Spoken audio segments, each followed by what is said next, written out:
Prazer muito grande tê-los aqui. É sempre muito bom estarmos em família. Amém, igreja? Glória a Deus. Olha, hoje pela manhã, ainda estamos na manhã, né? Mas um pouco mais cedo, eu comecei uma série de estudos, uma série de duas mensagens sobre seitas ou partidos políticos ou religiosos. Então, nós estamos falando sobre os fariseus, saduceus, essênios e zelotes. Então, se você não esteve aqui pela manhã, perdeu. Mas se você puder vir no próximo domingo às 9 horas, eu retomarei um pouquinho dessa, mas já estarei entrando nos essênios e nos zelotes. É uma outra leitura. Quando temos esse entendimento, a nossa leitura sobre o Novo Testamento, principalmente, se torna uma leitura mais didática, mais compreensível sobre o momento em que Jesus passou, o momento em que Jesus enfrentou tantos dilemas, não apenas religiosos, mas também muitos políticos. E ali Jesus travou grandes batalhas, principalmente com os fariseus e saduceus. Amém, igreja? Glória a Deus. Abram as vossas Bíblias, por gentileza. Nós estamos dando continuidade a uma série de mensagens sobre as 7 igrejas do Apocalipse. Mensagem essa que Deus tem colocado, e por ser Apocalipse, né? Já sabem, um livro a ser aberto. Apocalipse, capítulo de número 2. É uma série de mensagens que Deus colocou no meu coração há um bom tempo. E eu sempre tenho a oportunidade, todo ano gosto de trazê-la, porque são mensagens urgentes para a igreja. São mensagens que tratam de assuntos realmente que não podem ser deixados para depois. Até porque essas últimas mensagens de Cristo, de Jesus para João, essa revelação do Apocalipse, ela vai trazer realmente as últimas palavras antes do arrebatamento da igreja e da tribulação. Então são mensagens que é para o dia de hoje, é para agora, é para já, não pode deixar para amanhã.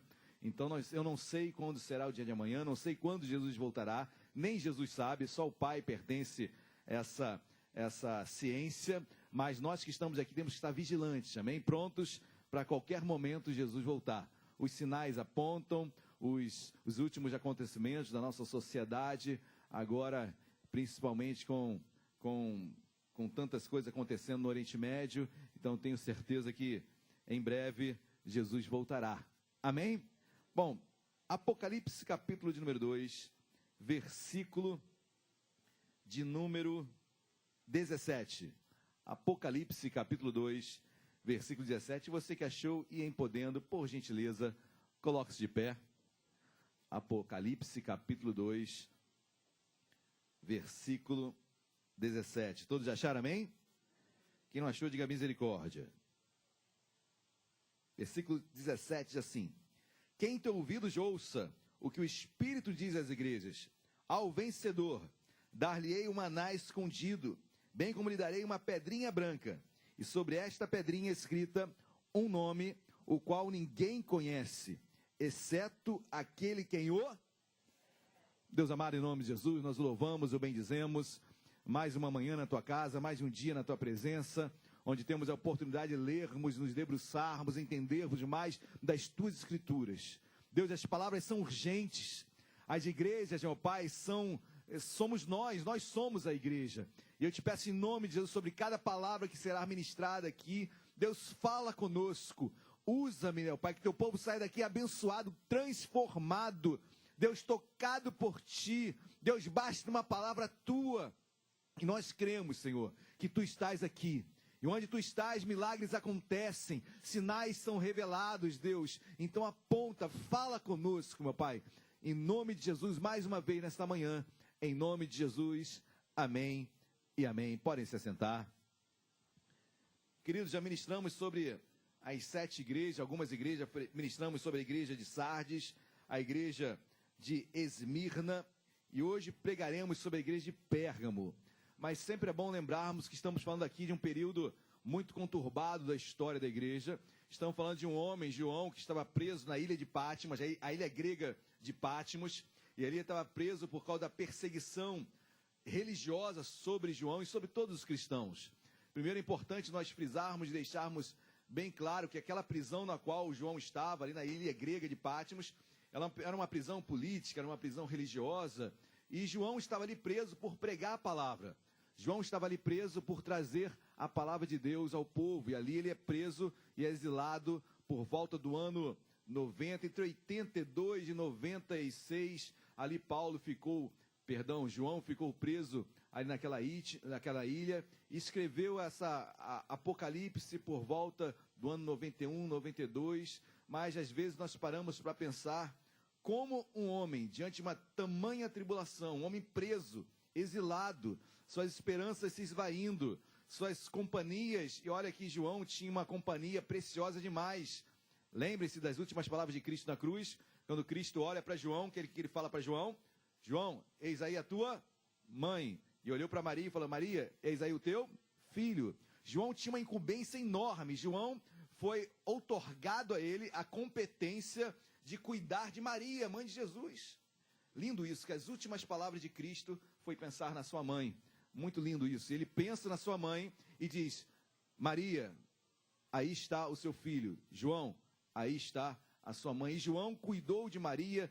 Eles foram para Éfeso, João foi pastor da igreja de Éfeso, depois Timóteo começou a pastorear aquela igreja, mas sempre estiveram juntos, João e Maria. Agora João está exilado, agora João está preso, agora João está afastado de todos os seus amigos, da igreja, de todos.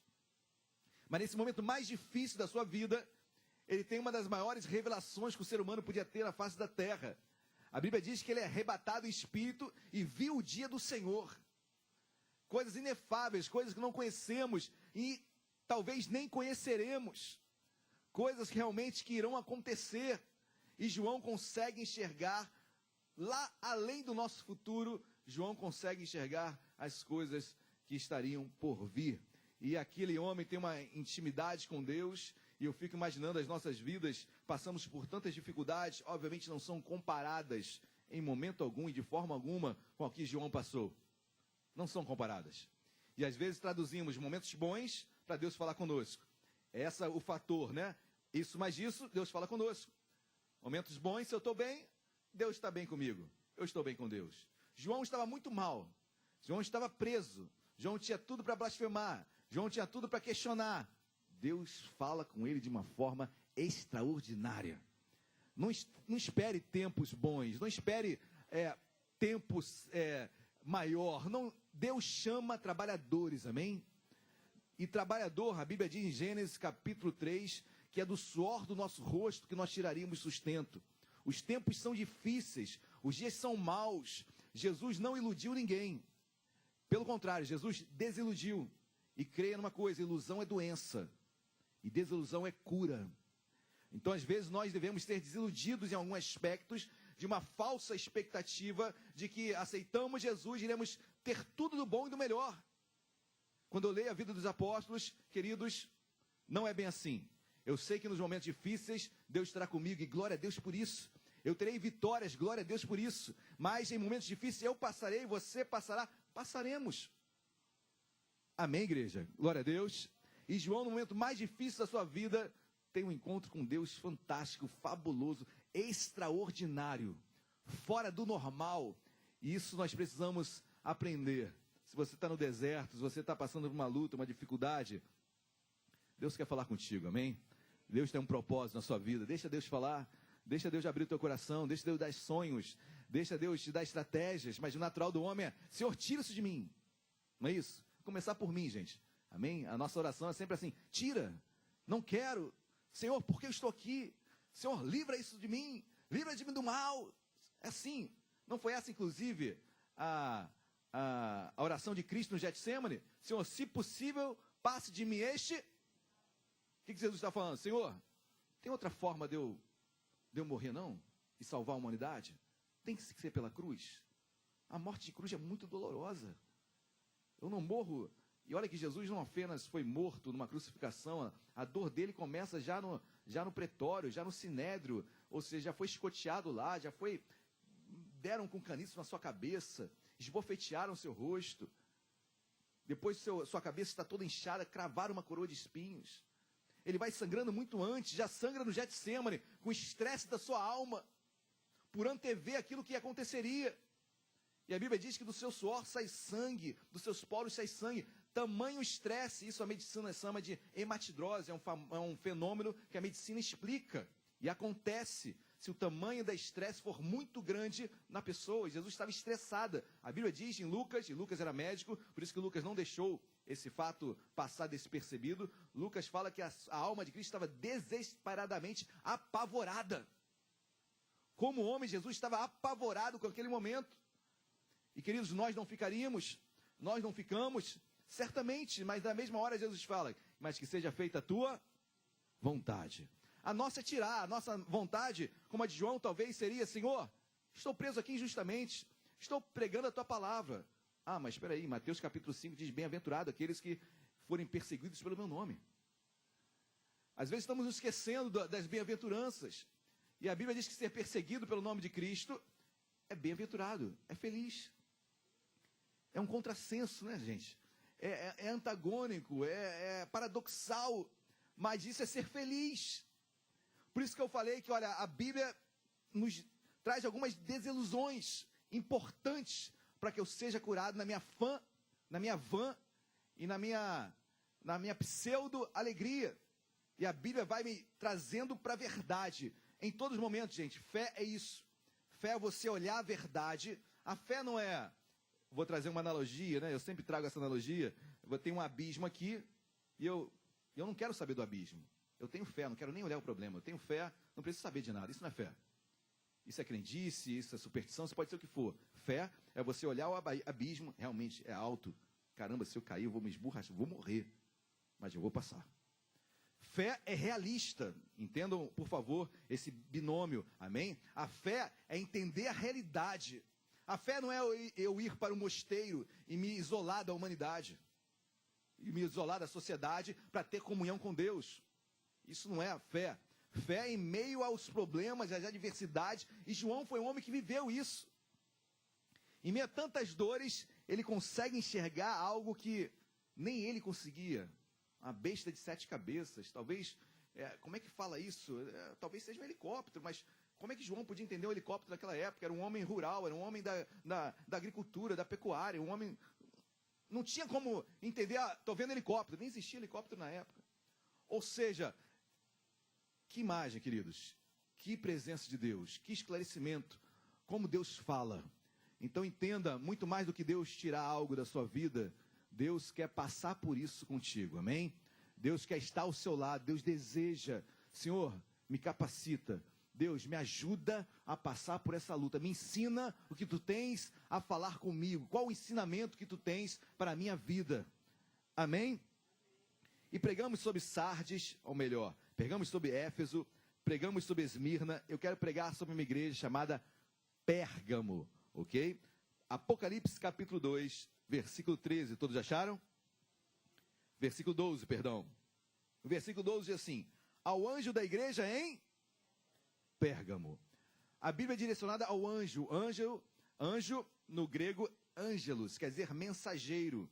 Não apenas um mensageiro espiritual, como anjo mesmo, mas um mensageiro é aquele que traz a palavra. Por exemplo, hoje, nesse momento, agora, eu sou o anjo da igreja. Eu sou o mensageiro da igreja. Eu estou trazendo uma mensagem para a igreja. Amém? Não é o ser espiritual, mas é o ser natural, o Alexandre. Mas que nesse momento, ele é o anjo da igreja trazendo uma mensagem. E eu fico imaginando, queridos, João escrevendo isso. Eu fico imaginando, eu tenho que me colocar no lugar do pastor da igreja em Pérgamo, recebendo essa carta. Você já parou para pensar isso? Imagina uma carta de Deus chegando, Alexandre Gama, olha, a sua igreja está assim e assado. O que tu estás fazendo? Foi assim que o pastor de Pérgamo recebeu essa carta. Eu não sei em que momento chegou em suas mãos, e nem sei quem era o pastor nessa época. Mas o certo é que essa carta chega, e eu não posso tomar apenas para mim, porque a igreja sou eu, é você, somos todos nós. E quando eu leio essas escrituras, quando eu leio a carta a Pérgamo, você é Pérgamo nesta manhã.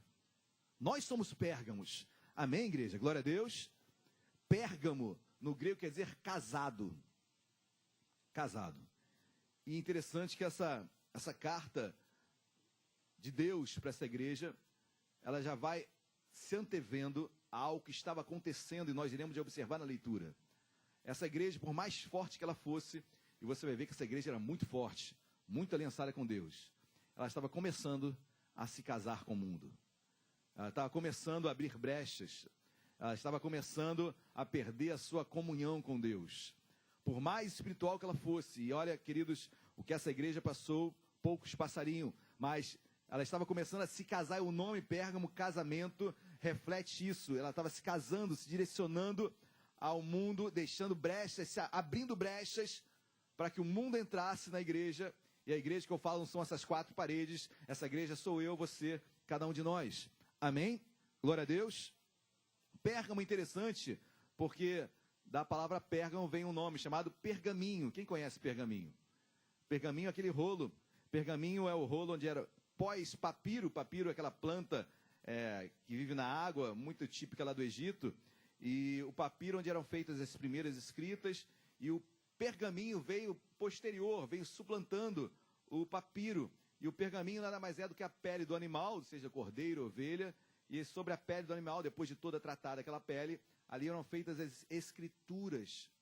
Se tornou o nome pergaminho, vindo de Pérgamo, porque foi em Pérgamo que começou a comercialização, o comércio sobre o pergaminho. Ali começou toda essa venda. Então, esse nome desse produto se tornou pergaminho, porque vem da cidade de Pérgamo, onde foi introduzida toda essa venda. Mas isso me chama a atenção ainda, porque pergaminho me leva a lembrar das Escrituras. E eu não posso me olvidar de um momento lindo na minha vida, quando eu pude estar lá em Israel, lá em Qumran, onde fica, e nós falamos hoje isso pela manhã, sobre os essênios. Então, nessa comunidade dos essênios em Qumran, e lá havia uma caverna, se não me engano, o número da caverna era a caverna 8. E nessa caverna número 8, havia um vaso, já quebrado, onde foi encontrado em 1948 os pergaminhos do Mar Morto ali. Diz a história que os beduínos, que eram até muçulmanos, estavam passando por ali, procurando as suas ovelhas que tinham se extraviado, jogaram uma pedra dentro da caverna, escutaram um barulho de estourar, o jarro quebrou. E quando esses beduínos foram até essa caverna, encontraram a jarra quebrada, tiraram os pergaminhos, e eram pergaminhos assim, eles não tinham ciência da riqueza que estava ali. Tanto é que pedaços do pergaminho, infelizmente, foram vendidos por mixaria. Depois, quem encontrasse hoje seria o homem mais rico do mundo, talvez. Tamanha grandiosidade do valor daquele documento. Mas na época, muito se perdeu porque não tinha o entendimento da grandiosidade daquela descoberta. Mas o livro de Isaías estava intacto, e o pergaminho de Isaías estava intacto. E quando eu vejo isso, queridos, eu vejo a preciosidade que nós temos em nossas mãos. Nós temos a Bíblia diante de nós, de uma forma perfeita, didática, escrita com títulos. Tudo em nossas mãos, acessível. Tem a Bíblia X, a Bíblia Y, a Bíblia Z, você escolhe a sua Bíblia. E também vejo o zelo dos judeus, e como é importante o pergaminho, o papiro, ele se destruía muito mais fácil. Obviamente, o material era muito mais, de duração muito menor, mas o pergaminho durava mais. Até nisso, o cuidado de Deus, o pergaminho proporcionou que hoje nós tivéssemos a nossa Bíblia. Porque os copistas, nós falamos hoje pela manhã, né? O que são os escribas, os que são os copistas. Então, os escribas, a maioria dos fariseus eram escribas, porque os escribas eram aqueles que faziam cópias das escrituras. Esses eram os escribas. Então, eles iam copiando. Hoje nós não temos, infelizmente, nenhuma Bíblia, a primeira Bíblia, não temos. Temos cópias. Graças a esses escribas, homens que se debruçaram por copiar a Bíblia. E por copiarem, eles conheciam demais a Bíblia. Não é assim, não é um método de estudo, a pessoa passar a limpo o que gravou, o que entendeu. É um método de estudo, né? Algumas pessoas têm memória visual, outras com a escrita, outras precisam repetir palavras. Tem vários métodos de você decorar algo, né? Então, os copistas, eles eram doutos na lei, eram os fariseus, a maioria. Por isso que eles conheciam muito a lei, porque eles copiavam. Eu falei hoje pela manhã, né? Porque na nossa Bíblia alguns textos estão entre parênteses. Então, por que isso? Pastor, isso é do original. Olha, queridos, interessante porque o copista, quando ele copiava um texto, ele naturalmente botava uma interpretação dele. E como nós fazemos hoje, olha a minha Bíblia aqui, queridos. Dá para ver essa Bíblia linda? Está toda rabiscada, né? Se um copista fosse pegar a minha Bíblia e copiá-la aqui, o que ele ia fazer? Ele ia copiar o texto todo original e os meus rabiscos ele colocaria em nota de rodapé, entre parênteses. Aí o próximo copista que viesse, ele ia copiar a Bíblia perfeita, todinha, ia pegar essa nota de rodapé e ia botar entre parênteses no texto. Ou seja, são adicionais dos copistas, interpretações que foram feitas sobre as Escrituras. Amém, igreja? Deu para entender isso? Por que eu estou falando tudo isso? Porque a preciosidade nós temos as Escrituras, o pergaminho. E, queridos, isso é tão lindo, porque é emocionante. Não temos hoje a dimensão do valor que é ter uma Bíblia. Talvez deveríamos passar um estágio no Oriente Médio ou na China para entendermos o valor que tem essa Bíblia aqui. As pessoas lá lutam para ter uma página de uma Bíblia. E quando chega uma página de uma Bíblia, em algum lugar, é a festa e as pessoas adoram a Deus com uma página da Bíblia. Glória a Deus. Quando eu leio pergaminho, eu lembro Escritura. Quando eu leio pergaminho, eu lembro de Isaías 48, seca-se a erva, cai a sua flor, mas a palavra de Deus permanece eternamente. Eu lembro de Romanos capítulo 10, versículo 3, que Deus fala do zelo do povo judeu. Queridos, se hoje a Bíblia está em nossas mãos, dê graças ao Senhor e graças ao povo judeu, porque eles zelaram pelas Escrituras.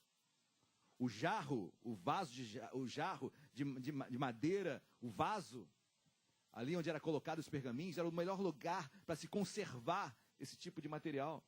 Ou seja, o zelo do judeu é tão grande até os dias de hoje. E graças a isso, e a Bíblia diz que eles tinham muito zelo, mas sem conhecimento. Infelizmente, o zelo era tão grande, mas o conhecimento de Cristo eles deixaram de lado. Mas quando eu leio o pergaminho, eu vejo essa preciosidade, eu vejo como nós somos ricos. Você é rico, eu sou rico em Deus. Que preciosidade em nossas mãos, que riqueza, dinheiro nenhum paga isso. Ontem, eu nem entrei na pregação, né, queridos? Ontem eu estava preparando essa mensagem, e por ter que fazer EBD também, e hoje eu vou pregar à noite no Benfica, então ficou um pouquinho complicado o meu tempo sábado, no qual eu sempre tiro para estar com a família, mas nesse sábado não foi possível.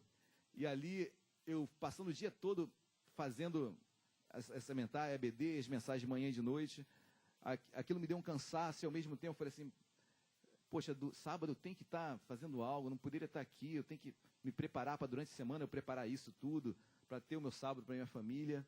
E realmente isso é saudável e deve ser feito, mas foi uma exceção esse sábado, e ao mesmo tempo Deus falava comigo, poxa, e aí eu me trazia à memória o tempo que eu estudava para concurso, vestibular. Queridos, eu passava a noite, virada à noite, eu virava à noite, eu era um dos mais chatos, Luciana sabe disso, nós éramos noivos na época, então, meu Deus do céu, eu não saía à noite, eu não era cristão na época, eu não saía à noite, eu não ia para boate, eu não ia beber, eu ficava estudando Caxias, e tomava coisa para não dormir, maluco mesmo. E com a Bíblia não é muito assim. Por que temos tanto afã e tanta disposição para coisas paralelas, coisas que são importantes, eu tenho certeza, são importantes, eu dou muita graças a Deus pelo trabalho no qual estou, e claro, depois de todos os estudos eu tinha que passar, né? Então, consegui passar, mas, assim, sou muito grato a tudo isso. Mas, ao mesmo tempo, o que me impede de virar uma noite? O que me impede de virar uma noite? Estudando, fazendo a obra de Deus. O que me impede? Você no mundão virava à noite na boate, chegava domingo de manhã e ainda ia para a praia. Ou não? Ainda zoava pra caramba, e à noite, e ainda faltava aula na segunda-feira. Misericórdia, hein? Um testemunho terrível. Mas, cadê essa disposição para as coisas de Deus? Cadê essa disposição? E isso me trouxe uma reflexão, sim, sobre a minha vida. E eu, Senhor, é uma exceção esse sábado, vamos embora. E assim tem que ser, em nome de Jesus, amém? E Deus nos abençoa, Deus faz a obra, Deus nos levanta, Deus nos revigora, saímos daqui edificados, transformados, alegres em Deus, amém? Vamos continuar aqui, por favor. Capítulo 2 ainda, versículo 12. ao anjo da igreja em Pérgamo, escreve: estas coisas diz aquele que tem a espada afiada de 2 gumes. Queridos, interessante, porque Jesus vai se apresentar aqui. Como toda carta, eu, Alexandre Gama, aqui Jesus se apresenta, só que Jesus não se apresenta pelo nome, eu sou Jesus. Até porque no capítulo 1 ele já deixa bem claro quem ele era. Mas no capítulo 2, Jesus se apresenta dizendo o seguinte: olha, eu sou aquele que tem a espada afiada de 2 gumes. Queridos, Hebreus capítulo 4, versículo 12, diz que a palavra de Deus é viva e eficaz, mais cortante do que qualquer espada de 2 gumes, apta para dividir juntas e medulas, discernir pensamentos, propósitos do coração. A palavra de Deus, essa espada mais cortante, Jesus se apresenta falando: eu sou a palavra. Eu sou a palavra de Deus. Eu sou o verbo. E no próprio capítulo 1 de Apocalipse, Jesus fala que da sua boca sai uma espada de 2 gumes. É a palavra de Deus. Eu sou a palavra. O verbo, o logos, que João 1:1 vai dizer, né? No princípio era o verbo, e o verbo estava com Deus, e o verbo era... E o versículo 14, e o verbo se fez carne, ou seja, a palavra se fez carne. Jesus veio como homem, Deus veio como homem, e habitou entre nós, e vimos sua graça, graça como uniforme de Deus. Amém, igreja, glória a Deus. Essa é a palavra, essa é a ministração. Ele se apresenta: eu sou a palavra. Quando nós lemos a palavra aqui neste lugar, Jesus está aqui. Eu sou a palavra, eu sou a espada mais cortante, sou a palavra a espada de 2 gumes. Eu sou o verbo, eu sou a palavra. Amém, igreja? Glória a Deus. Aí o versículo de número 13 diz: conheço o lugar em que habitas. Para aqui. Eu acho interessante que depois de Jesus se apresentar como aquele que tem a palavra, a espada de 2 gumes, mais cortante do que espada de 2 gumes, divide alma do espírito. É interessante isso, né? Se tem algo que divide alma do espírito, se chama palavra de Deus. Psicólogo não faz isso. Psiquiatra não faz isso. São muito importantes e recomendo e procure, vai ajudar a sua alma. Mas a única coisa que divide alma, sentimentos, propósito, intelecto, a única coisa que divide alma do espírito se chama palavra de Deus. Vai lá no cerne, divide, corta, para que você saiba que você é um homem espiritual. Dividiu? Não mistura alma com espírito, querido. Porque se você for misturar alma com espírito, você só vai estar bem com Deus quando estiver bem aqui com a sua alma, felizinho, com tudo certinho. Aí Deus vai lá e a espada divide a alma do espírito, coloca a alma para um lado, espírito para o lado. Foi o que Jesus falou. A carne é fraca, mas o espírito está pronto. Jesus está falando: olha, minha alma está dolorida. Não é mole não ir para a cruz, está difícil. Mas meu espírito está pronto. A minha alma posso estar depressivo, queridos. E procure um psicólogo, por favor. Amém? Você pode estar em depressão. Você pode estar passando por dificuldades emocionais. Procure uma ajuda de profissional, com certeza. Mas ao mesmo tempo eu tenho o espírito que Deus fala comigo: olha, mas o meu espírito está me forjando também. Está me abençoando, está me forjando, está me sustentando. E eu não confundo alma com espírito. Deus está falando comigo, meu espírito sim também é tratado por Deus. Amém, igreja? Glória a Deus. Divide a alma do espírito, a espada. E versículo 13 diz: conheço o lugar em que habitas. Conheço. Eu gosto dessa palavra conheço. Porque, queridos, Jesus nos conhece, amém? Jesus nos conhece. Ele sabe quem você é. Ele sabe como você chegou aqui. Não é uma simples palavra. Olha, eu sou a espada de 2 gumes. Segue tua vida aí. Não quero saber dos teus problemas. A tua alma é tua alma, dá teu jeito. Vai para o psicólogo. Eu não quero saber da sua vida. Não, isso quem faz é o homem. Né? Isso quem faz é o ser humano. Mas Jesus fala: conheço, sei da tua história, sei da tua bagagem, sei quem foram os seus pais, sei a educação que você teve, sei o que você presenciou, sei o que você ouviu, sei o que você teve que engolir. Eu sei a ausência que você teve. Eu sei a falta de um pai, eu sei que é a falta de uma mãe. Jesus estava falando, olha, eu conheço. Eu acho lindo isso, porque Jeremias, capítulo 1, versículo 5, quando Deus vai levantar Jeremias, ele fala assim, Jeremias, eu te chamei antes do ventre materno. Antes do ventre materno eu já te chamei, e eu te conheci. Glória a Deus, igreja. Antes de você nascer, Jesus já o conhecia. É como em outras palavras, Jeremias, tudo que você for falar para mim, não irá me surpreender. Antes do ventre materno eu já te conhecia, eu te fiz. Queridos, por mais álibis que eu possa colocar para Deus, porque eu não posso fazer isso, porque eu não tenho tempo, porque eu trabalho muito, porque eu estou doente, porque eu tenho... Jesus nos conhece. Ele te chamou sabendo de tudo isso. Ele chamou sabendo de todos os seus afazeres, de todo o seu tempo, de todos os seus problemas, quem é seu marido, quem é sua esposa, quem são seus filhos. Deus te chamou já sabendo de tudo isso. Amém, igreja? Glória a Deus. Deus nos chamou assim. Mateus 9:37 diz que a seara é grande, mas os trabalhadores são... No 38, rogai, pois, ao Senhor da seara, para quem vir, guarda uma coisa no seu coração. Deus não chama vagabundo. Deus não chama vagabundo. Deus não chama quem não quer nada com a hora do Brasil. Deus chama trabalhadores. A Bíblia diz, quem não trabalha não come. Interessante isso, né? Quem não procura trabalhar não vai comer. Porque é do suor do nosso rosto. Não joga a culpa para Deus, não. É do suor do seu rosto que você vai ganhar aí. Mas Deus chama trabalhadores. Deus não está à procura, quando eu tiver um tempo. Querido, talvez você nunca tenha tempo.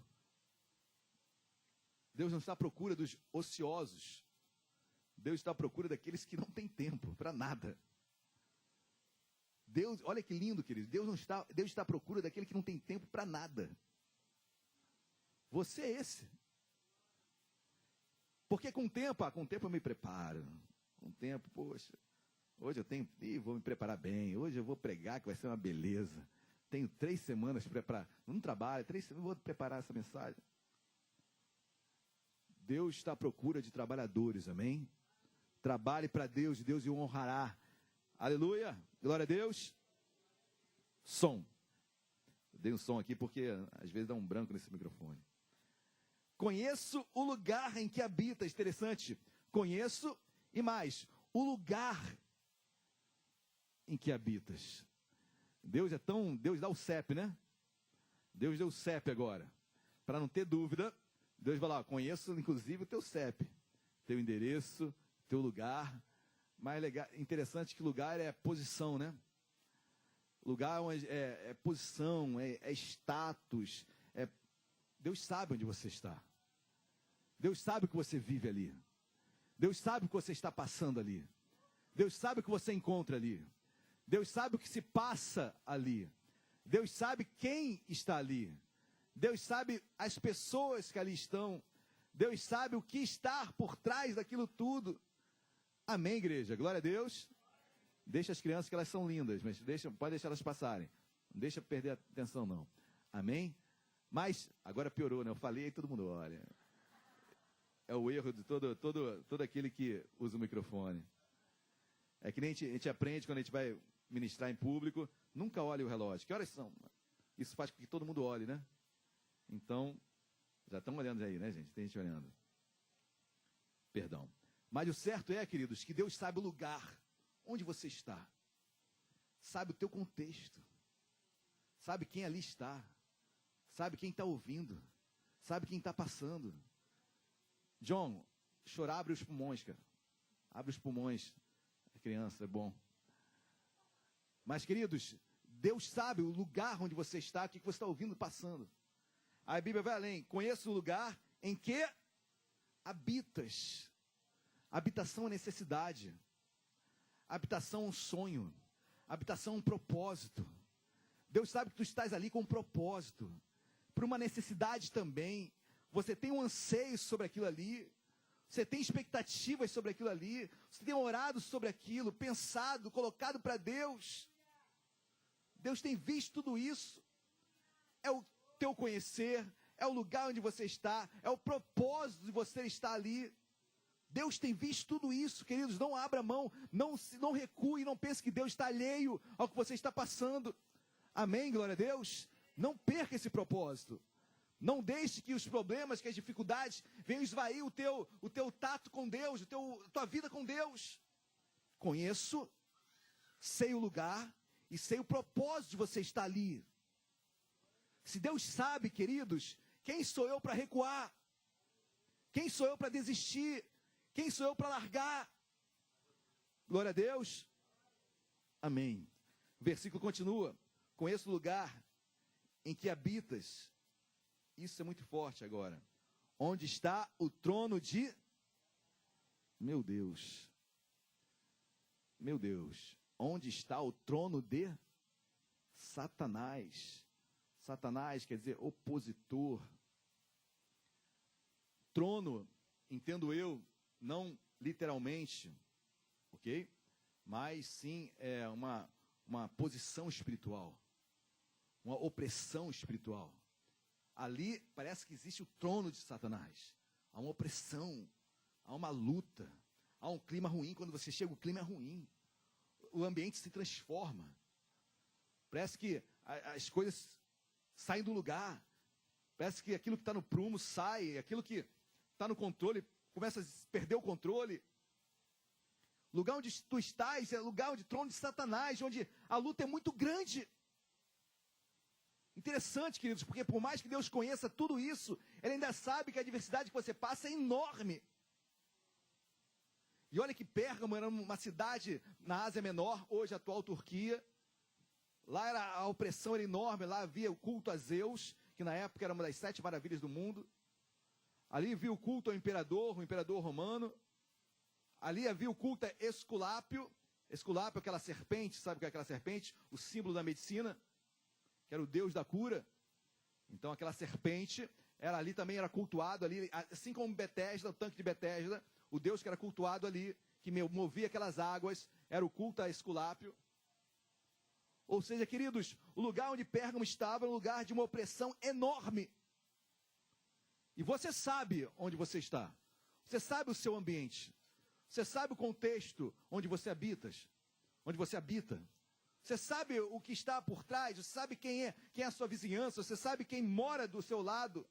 Você sabe as pessoas que o rodeiam. Mas, por mais que você saiba, tenha certeza, Deus sabe muito mais. E Ele conhece, sabe do lugar e sabe o propósito de você estar ali. E se Deus sabe disso, queridos, em nome de Jesus, permaneça. Amém? Glória a Deus. A Bíblia continua. Onde está o trono de Satanás? E que conservas o meu nome. E que conservas o meu nome. Você sabe o que é conservar? Quem já viu aqueles potezinhos de conserva, né? Guardar, preservar, né? Conservas o meu nome, preserva o meu nome, guarda o meu nome, cuida do meu nome, perpetua o meu nome, permanece com o meu nome. Pérgamo, olha, tu és tão linda, igreja tão linda, tão perfeita, que mesmo estando num lugar onde o trono de Satanás, onde todo o ambiente corrobora para o mal, mas por tu estás ali, por tu teres um propósito naquele lugar, por Deus te conhecer e por você conservar o meu nome. Cara, quem conserva algo é porque esse algo, se não for preservado, perecerá. Se você tem um alimento e você não conserva no recipiente correto, se você não botar na geladeira, vai estragar, vai apodrecer. Quem conserva sou eu, quem conserva é você, quem conserva o nome de Cristo na sua vida é você. Senão vai apodrecer. Não é a igreja, não é o pastor, não é o professor. Quem conserva é você. Sou eu, somos nós. Pérgamo, parabéns, porque você conserva o meu nome. Perpetua do pai para filho. Queridos, eu quero conservar o nome de Cristo para os meus filhos. Será que o nome de Cristo tem sido conservado para as suas gerações? o que a sua geração presencia em casa, o que ela escuta, o que ela vê, tem sido perpetuado, tem sido conservado esse nome? Pérgamo era uma igreja que permanecia, conservava, continuando, que conservas o meu nome, e não negaste a minha. Queridos, interessante, só tem coisa positiva dessa igreja. Eu só vejo pontos positivos. Conservava o nome de Cristo, guardava, não negou a minha fé. Continuando, ainda nos dias de Antipas, minha testemunha, meu fiel, o qual foi morto entre vós, onde Satanás habita. Queridos, forte isso. Antipas foi um dos pastores daquela igreja. E a Bíblia diz aqui que a igreja se manteve fiel, conservou o nome, se manteve fiel, mesmo nos dias em que Antipas, o anjo da igreja, foi morto. Queridos, sabe como Antipas foi morto? Obviamente por pregar a palavra, mas a sua morte foi uma morte assim absurda aos olhos naturais, espirituais, a qualquer tipo de olhar. Eles pegaram um boi, uma estátua de boi de bronze, abriram um buraco na barriga do boi, colocaram Antipas lá dentro e levaram o boi de bronze para o forno. E ali ele derreteu, morrendo. Vocês estão entendendo a perseguição que aquela igreja passava? Se o pastor é ferido, as ovelhas são feridas. Fira as ovelhas, basta ferir o pastor. As ovelhas se perdem, as ovelhas ficam sem rumo. E Antipas foi ferido, foi morto. Mas mesmo assim, aquela igreja conservou o nome de Jesus. Mesmo assim, aquela igreja manteve a sua fé. Queridos, isso renova a minha. Porque a minha dificuldade, que é a minha, e a minha dificuldade é a minha. Amém? Eu não estou falando que a sua seja menor do que foi a de Antipas. Amém? Porque Deus não bota balança de dificuldade. Ah, vou abençoar a Vânia porque o caso dela é muito mais difícil do que de alguém. Não. Deus não faz acepção de pessoas. Deus conhece a luta de cada um, e a luta de cada um é a luta de cada um. E por ser a de cada um, é a mais difícil. E Deus cuida de todos, amém? Deus está atento à sua dificuldade, como a do outro irmão também. Aos nossos olhos, a do irmão parece ser bem pior, mas Deus está atento às duas. Glória a Deus, igreja. E aquela igreja não largou o nome de Cristo. Conservou o nome de Cristo. Se manteve fé, mesmo tendo seu pastor morto, tamanha atrocidade que foi. Mas se manteve fiel, firme. Era uma igreja firme, uma igreja fiel ao Senhor. Amém, igreja? Glória a Deus. Acabaram os elogios. Vamos às exortações. Que toda carta é assim, né, gente? Passa a mão na cabeça para depois a paulada chegar. Versículo de número 14.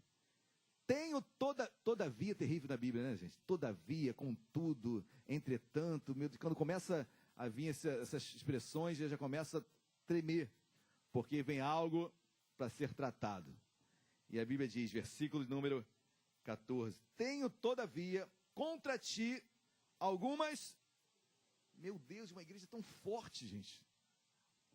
Uma igreja tão firme. Bom, continuemos. Tenho todavia contra ti algumas coisas, pois que tens aí os que sustentam a doutrina de... o qual ensinava a Balaque a armar ciladas diante dos filhos de Israel, para comerem coisas sacrificadas aos ídolos e praticarem prostituição. Para aqui, queridos. Balaão nós conhecemos tão bem no Antigo Testamento, em Números. Balaão foi um homem que foi contratado para amaldiçoar o povo de Deus. Amaldiçoar o povo de Deus. Balaque contrata Balaão para amaldiçoar o povo de Deus. Balaão por 3 vezes vai lá amaldiçoar o povo de Deus. E por 3 vezes Deus transforma tudo. E no lugar da maldição, Deus transforma em bênção. Ele ia amaldiçoar e Deus abençoava o povo. Queridos, isso é bíblico, amém? Promessa que Deus dá em Gênesis capítulo 12 a Abrão.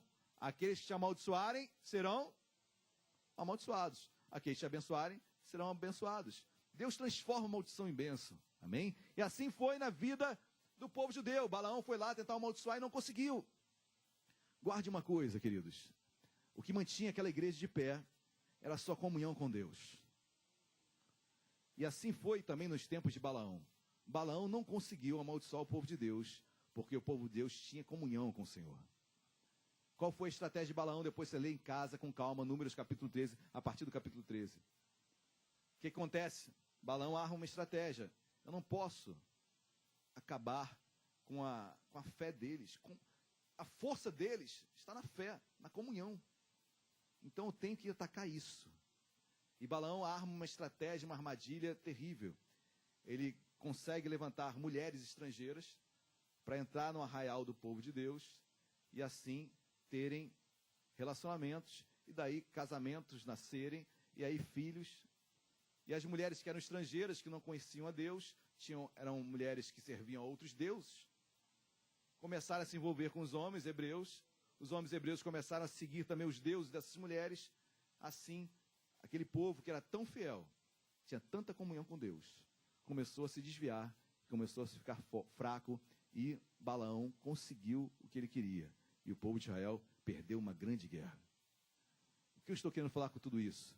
A Bíblia diz que nessa igreja, tamanha força que ela tinha, tamanha que a Bíblia diz, conservava o meu nome, não negava a minha fé, uma igreja de fé, que conservava o nome de Jesus, que sabia o que Deus tinha para a vida dela. Queridos, tinha algo que estava destruindo aquela igreja, começando a destruir aquela igreja. Lembre-se, Pérgamo quer dizer casamento. Ela estava começando a se casar com isso.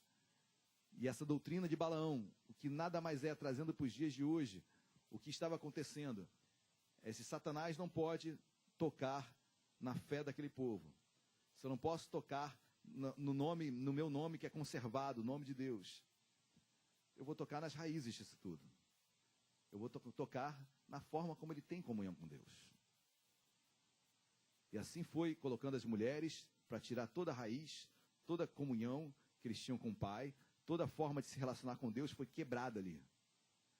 Uma das formas de Satanás destruir homens e mulheres de Deus dentro da igreja, você pode estar cheio de fé, você pode ter muita conhecimento de Deus, você pode conservar o nome de Deus, conhecer a Bíblia todinha, cheio de fé. Mas, queridos, Satanás quer abalar a tua comunhão com Deus. Isso é muito forte, porque é de forma sutil que essa comunhão ela é quebrada. Hebreus vai declarar que se eu não congrego, eu estou abrindo brecha. Uma das formas que Satanás tem de fazer com que o povo pereça é fazer com que ele deixe de congregar. Pastor, mas eu posso ter meu tempo com Deus em casa? Sim, certamente terá. Tenho certeza disso. Assim como você pode trabalhar de casa também. Mas quando você quer trabalhar, por exemplo, e ganhar mais setores, quando você quer crescer, quando você quer ganhar mais lugares, mais clientes, você, em qualquer área da sua vida, né, você tem que se relacionar. Você tem que se relacionar. Você tem que criar alianças. Você tem que fazer ambientes de conversa, tem que ter contato. Na vida é assim. Na vida é assim. E mais, quando eu trago isso para o lado espiritual, o congregar, a comunhão, estar aqui, pastor, mas eu estou aqui sentado, queridos, você não sabe a importância disso. Porque com o congregar, com o estar junto, primeiro, um anima o outro. Tem aquele que é o crente pá, né? Que é aquele que mata o outro. Mas vamos tirar esse crente pá de lado aí. Vamos tirar o pá. Vamos tirar só o abençoador. Amém? Mas me estimula, até o pá me estimula. Até o crente pá me estimula. Sabe o que é o crente pá, né, gente? Até me esqueci o que é o crente pá, gente. Eu sou péssimo para dados. Mas vamos lá. O certo é, queridos, que tudo corrobora para que eu seja movimentado. Até quando pisa no meu pé. E mais, a igreja faz já o que eu não consigo fazer. Eu não consigo fazer sozinho. A igreja me coloca com uma função, com uma responsabilidade, com um organismo, como um membro que eu sou. Hoje, cada vez mais, existe o crente em casa, cada vez mais as pessoas estão largando igreja, cada vez mais as pessoas estão se desviando e achando que tem a sua intimidade com Deus em casa. Graças a Deus, continue com a sua intimidade com Deus em casa. Mas o ser humano, você é dependente de Deus, amém? Glória a Deus, glória a Deus. A igreja me faz ter responsabilidade. A igreja me bota horizontes, determinações. E quando eu estou junto, certamente, eu alcanço muito mais vidas. Quando eu trabalho em conjunto, eu alcanço propósitos muito maiores. Meus amados, de tudo o que Nicolaíta, ou melhor, que Balaão, aqui para o contexto é claro, a Bíblia fala de Balaão sobre comidas sacrificadas aos ídolos e praticarem prostituição. Queridos, era a forma que eles tinham de ter comunhão com Deus. Você não pode comer comidas sacrificadas a ídolos, senão você vai estragar, vai corromper a sua comunhão com Deus. Contextualize para os dias de hoje. O que estraga a sua comunhão com Deus? O que tem tirado a sua comunhão com Deus? O que tem tirado a sua permanência com Deus? O que tem tirado a sua intimidade com Deus? Quem está entendendo, diga glória a Deus. Porque isso faz com que eu esfrie. E a pior coisa, queridos, depois por último, a gente vai estudar sobre a igreja de Laodiceia, que era a igreja morna. Não era quente nem fria, era morna. É o pior estágio que um homem pode chegar. Acostumado, parado, não consegue mais fazer nada, não consegue mais se reinventar. Queridos, o que Deus tem para a sua vida? Vamos crescer, vamos ampliar as estacas, vamos fazer mais obra de Deus, amém? Vamos nos aliançar com pessoas de Deus e fazer a obra de Deus continuar e aumentar. O que fazia dessa igreja uma igreja forte era a comunhão que ela tinha. E Satanás, de uma forma muito hábil, estratégica, bom, então eu vou quebrar a comunhão que ele tem. Se ele vai à igreja domingo de manhã, não vai mais. Se ele vai domingo à noite, não vai mais. Se ele vai quarta, não vai. Eu estou dando um exemplo, bem, queridos. Eu poderia dar vários exemplos de tirar a tua comunhão com Deus. Mas o que Satanás quer é que você perca o lugar onde a sua chama é acesa. O lugar onde você vai ser exortado. O lugar onde vai ter uma liderança e falar, você está errado. Porque o afã de igrejas, de pessoas sem igrejas, é ter a liberdade de fazer o que querem. Quando a Bíblia diz, e queridos, certamente você tem a liberdade de fazer o que você quiser. Amém? Fique à vontade de fazer o que você quiser. Mas a partir do momento que você está debaixo de uma liderança, e graças a Deus por isso, que não estamos numa anarquia. Não estamos em uma anarquia. Amém? A igreja é um corpo que tem autoridade, que tem hierarquia, que tem lideranças. Um dos maiores problemas da minha vida foi quando eu tive que sair de uma igreja, porque a igreja era única, só tinha uma liderança. O pastor, era só ele, não tinha ninguém acima dele. Querido, se eu errar, se eu pecar, se eu não me arrepender, tem alguém acima de mim que me tira. Isso é segurança para você, segurança para mim também. De saber que tem alguém que está olhando pela minha vida, está cuidando de mim. Amém, glória a Deus. A igreja não é anarquia, a igreja tem uma hierarquia, tem uma liderança. Isso me faz ser forte, isso me traz responsabilidade, isso me faz satisfação. Glória a Deus. Amém, meus amados. Isso faz que a igreja crescia, mas quando atacou a comunhão, a única forma, doutrina de Balaão, não dá, aquele povo é cheio de fé. Não dá, aquele povo conservou o teu nome. Então vamos na base. Por que eles conservam o teu nome? Por que eles são cheios de fé? Vamos então botar. Vamos fazer com que eles comam comidas sacrificadas aos ídolos e eles se prostituem.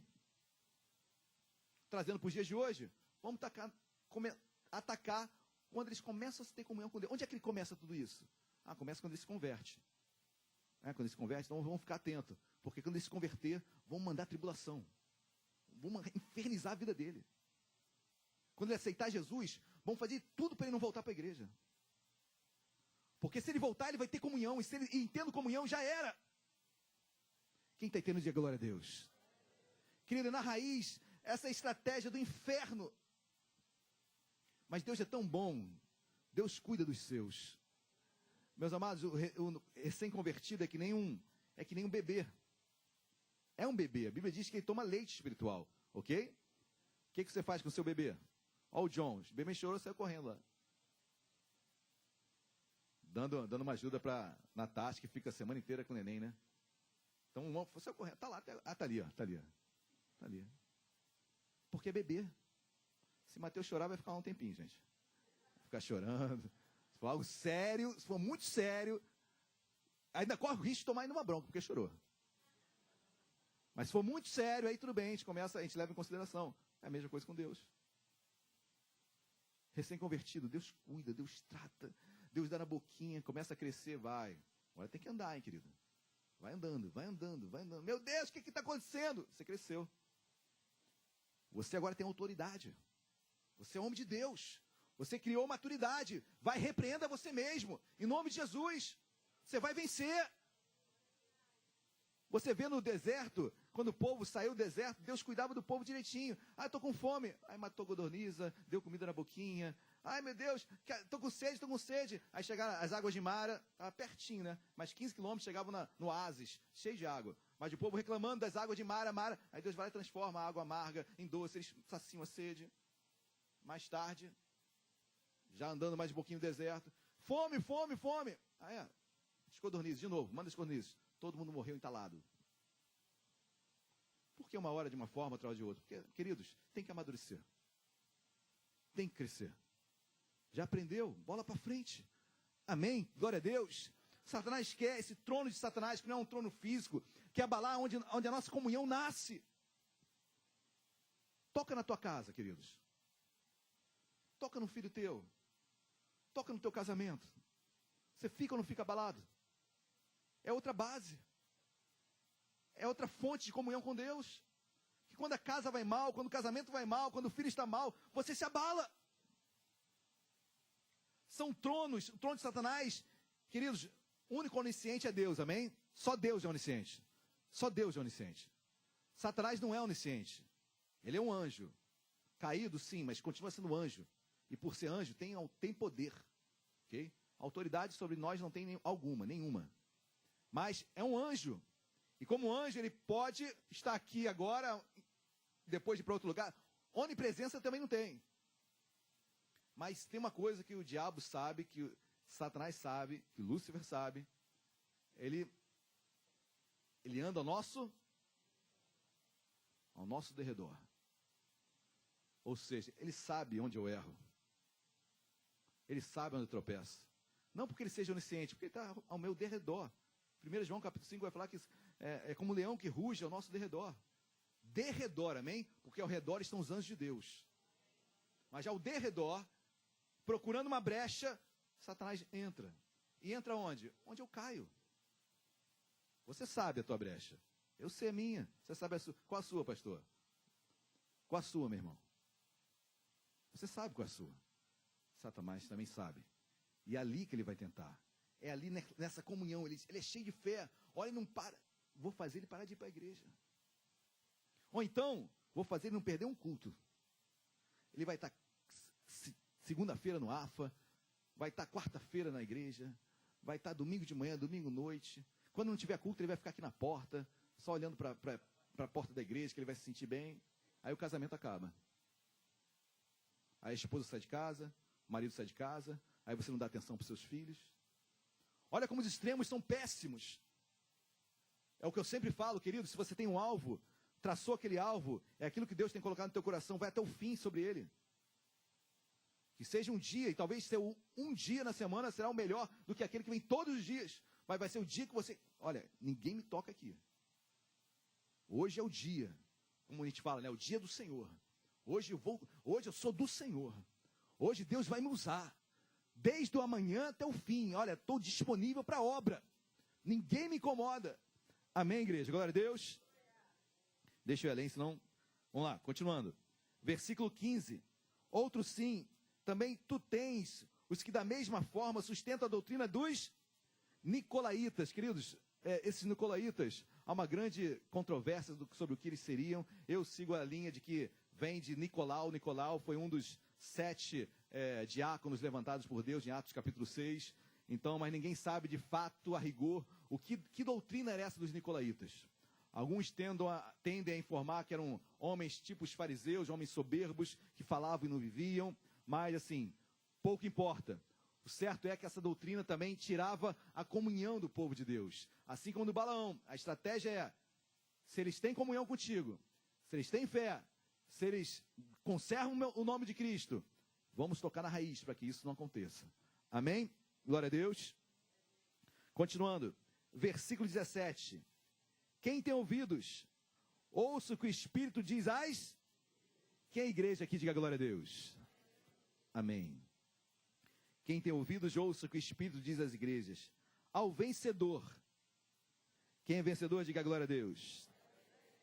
Nós somos mais do que vencedores, né? Não é isso que Romanos capítulo 8 diz? Aqueles que estão em Cristo, nós somos mais do que vencedores em Cristo Jesus. Ao vencedor dar-lhe-ei do maná escondido, bem como lhe darei uma pedrinha branca. Meu Deus, que história é essa, gente? Mas o certo é que, olha, primeiro, dar-lhe-ei ao vencedor, dar-lhe-ei o maná escondido. Maná, lembra-se do Antigo Testamento? Maná era aquele orvalho, aquele alimento que era dado ao povo, sempre pela manhã, que você não podia guardar, senão apodrecia. Então, o maná no hebraico quer dizer, o que é isso? É algo realmente que não tem nome. Então, era tipo um pãozinho que ficava do orvalho sobre as plantas, e ali as pessoas colhiam aquilo, e era o alimento para o dia. Então, aquele era o maná diário, dia a dia, Deus satisfazia as necessidades do povo. Mas a Bíblia diz que há um maná escondido, e nós, ao vencedor, dar-lhe-ei o maná escondido. Eu poderia pensar no maná que está dentro da arca, pode ser uma interpretação, que a Bíblia diz que tanto as tábuas como o maná ali estão dentro da arca. Mas o certo é que é algo a ser dado para mim e para você. Queridos, não sei, mas existe um maná que até então está escondido, mas que ao vencedor Deus dará. Repito, maná é o que é isso? Maná é um presente, algo que é dado de graça, algo que satisfaz as nossas necessidades, algo que nos basta. A Bíblia diz que há um maná escondido e ao vencedor seria dado. Queridos, a Bíblia me ensina a trazer à existência aquilo que não existe ainda, a chamar as coisas que não são como já se fossem. Então quero orar nesta manhã, para que aquilo que está escondido ainda na sua vida, venha a ser revelado em nome de Jesus. Que esse maná que ainda está escondido, que o Deus venha lhe dar em nome de Jesus. Não sei qual é o seu maná, eu sei qual é o meu. Cada um sabe o maná que precisa, o maná que tem orado, o que ainda está escondido, que parece que não vai ser encontrado, que parece que não vai acontecer. Deus fará em nome de Jesus. Essa é a nossa oração. Deus, derrama o teu maná que está escondido ainda na minha vida, na vida do meu irmão, na vida da minha irmã. Derrama em nome de Jesus. Amém? Enquanto eu prego, eu creio, queridos, que milagres estão acontecendo nesse lugar. E aquilo que ainda está escondido, Deus desvendará. Deus é poderoso para isso. Ao vencedor, dar-lhe-ei o maná escondido. Glória a Deus. Aí continua o versículo. Bem como lhe darei uma pedrinha branca. O que é isso? É jogo? É o que, gente? Interessante que a pedra branca, principalmente nos tribunais, quando uma pessoa ia ser julgada, pedra branca, absolvição. Pedra negra, condenado. Então a pedrinha branca tinha muito disso, de absolvição e condenação. E quando eu faço essa leitura, eu leio, bem como lhe darei uma pedrinha branca. Queridos, Deus vai te abençoar. Deus vai te aprovar. Amém? Tem uma pedrinha para você. Ela é branca, ela é salvação, ela é poder, é autoridade, é vitória, é aquilo que você tem pedido. Lhe darei uma pedrinha branca. Você não será condenado, você não perecerá, você vencerá. Você vai conseguir. Olha, querido, olha os extremos, uma igreja cheia de fé, mas tinha um problema. Ela estava consentindo com a obra de Balaão. Ela estava se casando com o mundo. Mas a Bíblia vai além, olha, mas se você vencer, se você continuar firme, acabar com isso, ir até as suas origens. Acho que eu pulei um texto aqui, né? Pulei. Olha aqui de versículo 16. Portanto, arrepende-te, senão venho a ti sem demora, e contra eles pelejarei com a espada da minha... Muito forte, queridos. Olha, vem, arrependa-te. Volta, querido, à tua essência. Volta à tua comunhão. Volta à forma como você começou. Efésios, a carta Éfeso, melhor dizendo, a primeira carta, a Bíblia diz, lembra-te de onde caíste. Aí volta agora para Pérgamo, queridos, arrependa-te. Volta. Aquele propósito que você tinha naquele lugar. Eu te conheço, o lugar é meu. Tu habitas ali, tu tem um propósito naquele lugar, tu tem um chamado naquele lugar. Tu tem um chamado para fazer isso, para fazer aquilo. Sei que ali tem um trono de Satanás, eu sei que ali tem muitas lutas, muitas dificuldades. Mas olha, tu conservas o meu nome, tu é o cara, pô. Em nome de Jesus. Você é o homem, a mulher de Deus. Tu conserva o meu nome, tu é cheio de fé. Só tá dando mole em uma coisa. Está deixando de perder o costume, as origens. Está deixando de ir atrás de onde tudo começou. Está deixando de ir à fonte. Está perdendo a comunhão, e quando perder a comunhão, a sua fé perecerá. Você não vai conservar mais o meu nome. Arrependa-te, porque venho sem demora. Queridos, é urgente. Apocalipse é urgente, é já, é agora, é hoje. Venho sem demora, senão venho a ti sem demora. E contra eles pelejarei com a espada da minha. Interessante, gente. Contra eles. Olha aqui, nem te percebido isso. Portanto, arrependa-te, e se não, venho a ti sem demora, igreja. E contra eles pelejarei com a espada da minha.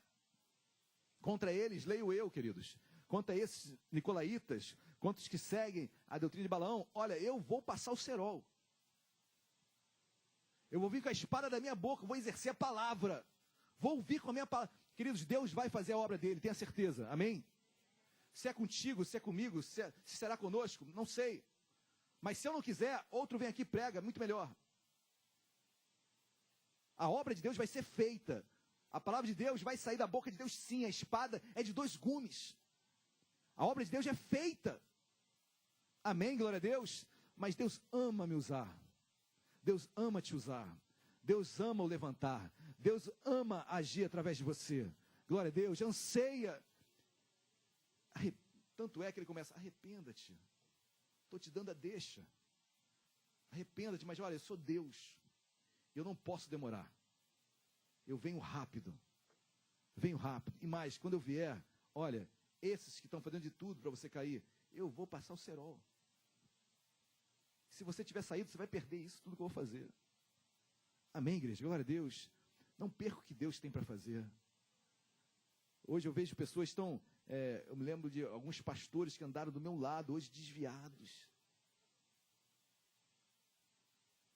Eu fico triste com isso. E fico imaginando, queridos, meu Deus, misericórdia, vão perder o que Deus vai fazer.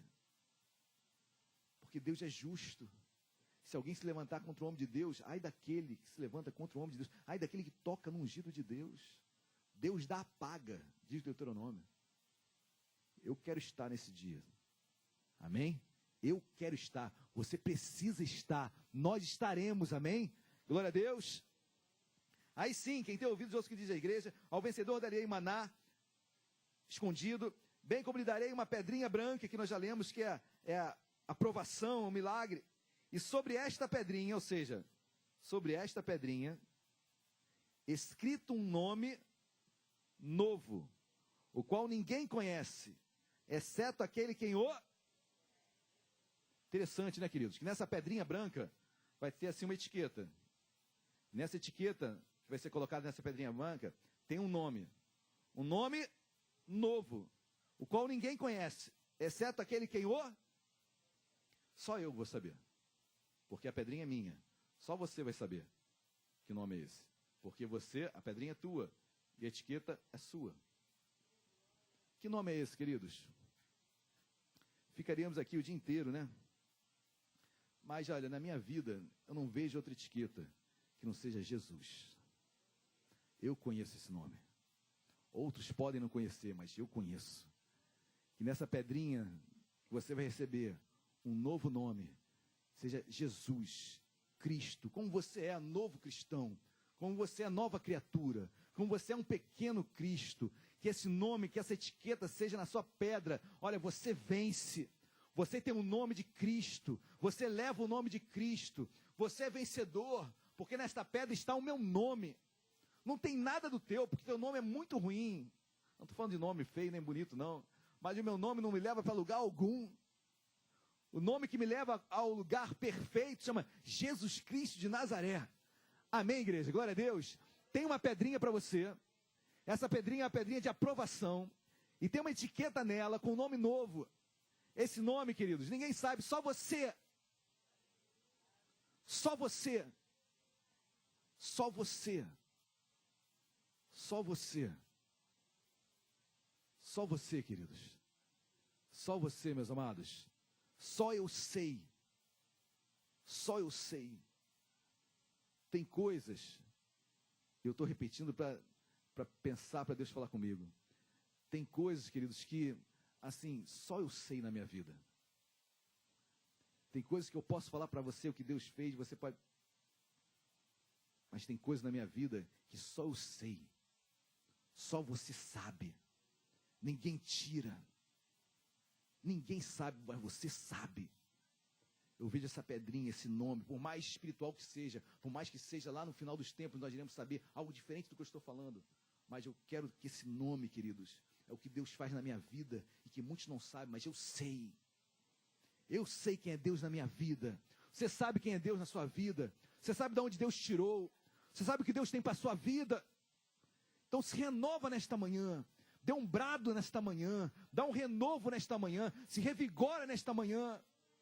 Glória a Deus, vamos colocar de pé. Tem uma pedrinha branca. Nela tem uma etiqueta, nome que ninguém conhece, mas eu sei. E queridos, basta que eu saiba. Porque se eu souber, ninguém me tira. Amém?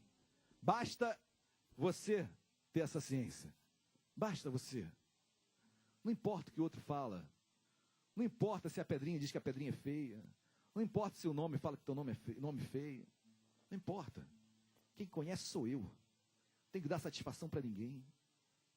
Não preciso botar a pedrinha no Face, no meu story, né? Não preciso. Eu conheço. Eu sei o homem de Deus que eu sou. Você sabe o homem de Deus que você é. Você sabe a mulher de Deus que você é. Pedrinha é minha. Pastor, mas os outros precisam saber. Queridos, você sabe. E Deus sabe. Tranquiliza o teu coração. Talvez você esteja aqui preocupado com o que os outros estão pensando. Amado, você sabe. Deus é teu juiz. Deus é o teu reto juiz. Deus não deixa o culpado por inocente, nem inocente por culpado. Deixa. A vingança pertence a Deus. Fique tranquilo. Fique tranquilo. Amém? Feche seus olhos. Vamos louvar. Fala com Deus nesta manhã, amém? Ele está nesse lugar. Aleluia.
Jesus. Igreja fiel, igreja que conservava o teu nome. Tu conhecias aquela igreja, sabia onde ela estava e o porquê dela estar ali. Tu és aquele que tem a espada de dois gumes, mais cortante do que qualquer espada de dois gumes. Da sua boca sai uma espada, que é a tua palavra. Deus, no nome de Jesus, com tantas lutas que aquela igreja passava, ela vencia uma a uma. Deus, somos assim. Estamos aqui porque somos Pérgamo. Mas enquanto Pérgamos também, Deus, somos assediados para pararmos da nossa comunhão, para desfalecermos nas nossas emoções, para deixarmos, meu Pai, de ir nas origens. Senhor, e quando perdemos a comunhão, quando perdemos a alegria de estar na tua casa, Deus, deixamos de ter fé, não conservamos o teu nome. Mas nesta manhã, Senhor, tu nos leva de volta ao lugar onde estávamos, ao propósito que tínhamos, e não cairemos por terra em nome de Jesus. Nos arrependemos nesta manhã, porque eu sei que tu vens sem demora, Deus, e a tua justiça será feita na minha casa, na minha família, no meu trabalho, na minha igreja, em qualquer lugar. Tu irás fazer. Deus, eu quero estar aqui. Nós queremos estar aqui quando teus milagres acontecerem. Da mesma forma, Senhor, eu sei que tu tens um maná para mim. Que lindo, Jesus. Porque quando eu me arrependo, tu tens algo escondido que está por ser revelado. Tudo que está escondido nesta manhã, Senhor, Senhor, traz à tona, revela, nos presenteia nesta manhã em nome de Jesus. Da mesma forma, meu Pai, tem uma pedrinha branca que parece tão insignificante, mas é o teu selo de que venceremos, que seremos aprovados. Mas o meu nome não está nessa pedra, porque o meu nome é corruptível, o meu nome falha. Mas o nome que está sobre esta pedra é um nome que só eu conheço, só o meu irmão conhece, só cada um que aqui está conhece. Deus disse: todos conhecem. Se cada um conhece, é porque todos conhecem. Xarabaxê calabás, iribalabassoria de calabacheirendeis. Deus, reaviva dons nesta manhã. Nome sobre todo nome. Raiz de Davi. O poder está em teu nome, Jesus. Estende tua mão sobre cada vida, cada casa, cada família agora. E eu conheço esse nome. Nome fiel. Nome de guerra. Nome maravilhoso. Nome poderoso. Conselheiro, Pai da eternidade, Príncipe da paz, Emanuel, Deus conosco, o Deus de ontem, hoje e eternamente, aquele que era e que há de ser por toda a vida, aquele que esmiuça a penha, aquele que tem na sua boca uma espada de dois gumes, seus cabelos são brancos como a neve, na sua coxa está escrito Rei dos Reis, Senhor dos Senhores. Quem há de se levantar contra ele? Deus, teu nome é fiel, teu nome é poderoso. Estende tua mão nesta manhã, Deus. Coloca o teu nome nessa pedrinha, pedrinha de vitória sobre os teus filhos, sobre a tua igreja. Nós cremos, meu Pai, cura, libertação, salvação, restauração nesta manhã.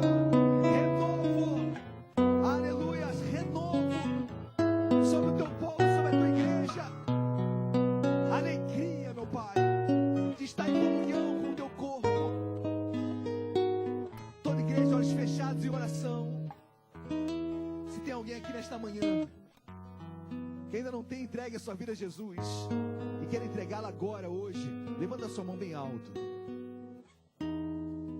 Se você entrou aqui nesta manhã, queridos, querido irmão, querida irmã, se você não entregou a sua vida a Jesus ainda, se você não tinha certeza da sua salvação, Se você quer entregar hoje sua vida a Jesus, levanta sua mão bem alto.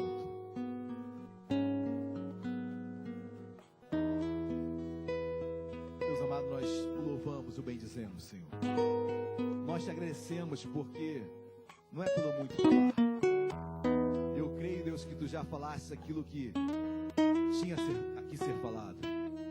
Então eu te peço em nome de Jesus, continua a tua obra na vida de cada irmão, de cada irmã. Nós o louvamos em nome de Jesus. Amém e amém. Você crê nisso? Dê uma linda salva de palmas a Jesus. Glória a Deus. Pode se assentar. Glórias a Deus. Amém. Você foi abençoado nesta manhã? Amém. Eu também fui muito abençoado.